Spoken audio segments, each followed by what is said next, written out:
He hadn't looked closely at the photos on his wall in a long time. They had become part of the background, souvenirs of moments that no longer felt immediate, frozen laughter, posed travel shots, city streets blurred by distance, and faces he hadn't seen in years. The frames were neatly aligned above the desk, and sometimes when he passed by with a cup of coffee or switched off the lamp before bed, his eyes would drift across them without landing on anyone in particular. They were familiar, static, harmless, or at least, that's what he believed until a slow, offhand glance caught something he hadn't seen before.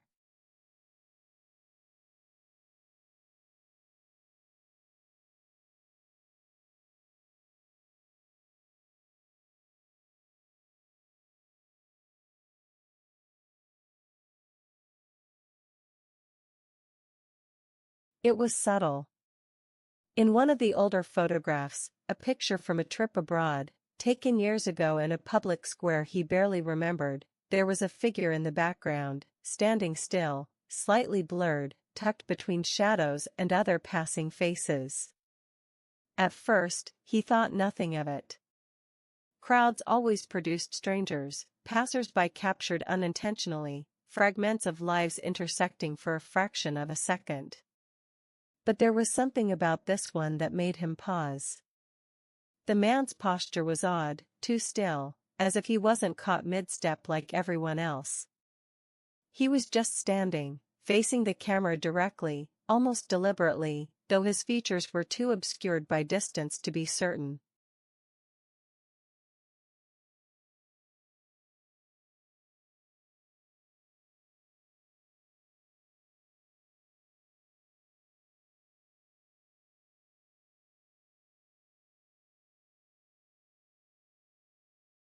A few days later, he noticed the same man in another photo, this time closer.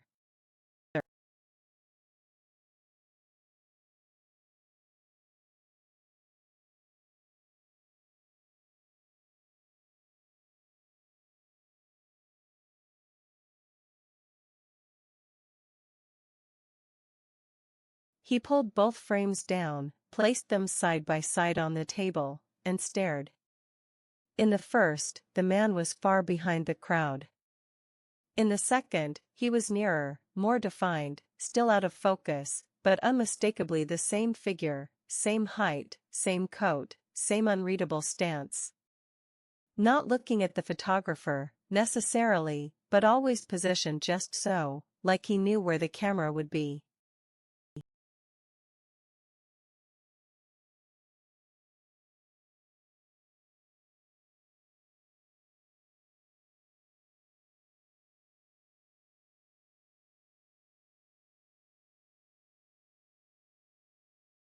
He began to go through the rest of the photographs one by one. A pattern emerged, not immediate, not glaring, but inescapable once seen.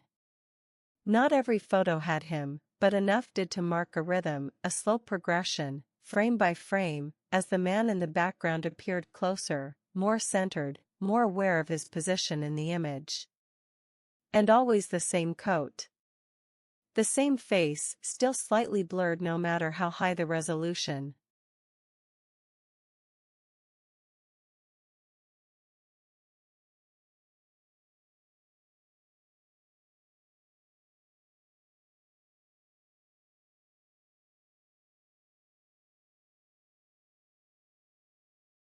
He tried to recall if he had ever noticed this before, but the thought itself felt absurd.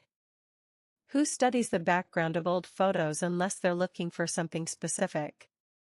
And yet now, every time he entered the room, his eyes were drawn not to the photos themselves, but to the possibility of finding that figure again, a little closer than before, waiting at the edge of familiarity.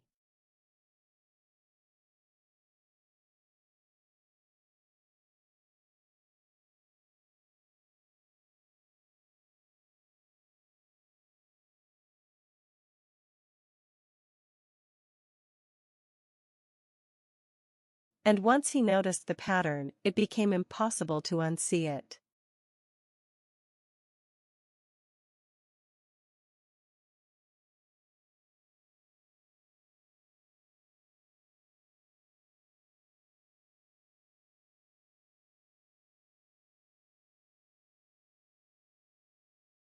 He stopped inviting people into the room, not because he feared what they might see, but because he wasn't sure anymore that they would notice what he did, and the thought of someone glancing over the photos with casual detachment, skipping past the one face that now anchored all his focus, filled him with something quieter than dread and heavier than doubt, a sensation not unlike betrayal, as if the man in the background belonged only to him, a secret not meant to be shared, not because it was too strange, but because it was still unfinished.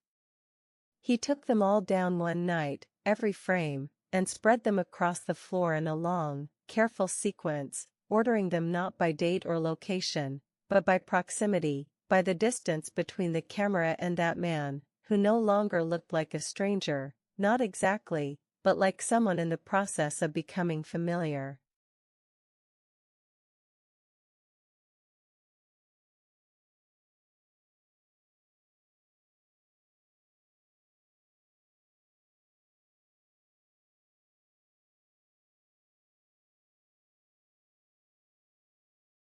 In the earliest pictures, the figure is a blur behind motion, barely more than a smudge.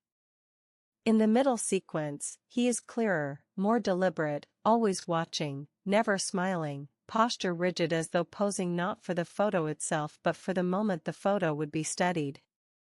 In the last view, taken months apart, years in some cases, he is in full view, standing not in the background anymore, but in places no longer naturally explainable, on the edge of a sidewalk with no crowd around him, in the shadows of a doorway where no one else appears, or once, most disturbingly, inside a building, visible through a window, watching the subject of the photo from within the frame, as though he were part of the location, not the moment.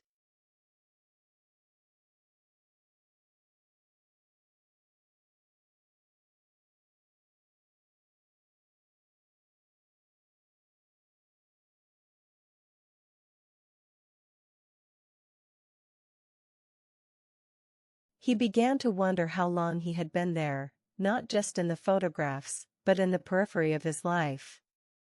The idea that the man had been following him felt insufficient, too shallow a concept to hold the weight of what was happening, because this wasn't about pursuit or surveillance, this was about presence, not moving toward him, but being placed, gradually, intentionally, like pieces on a board forming a pattern that he had only now begun to notice.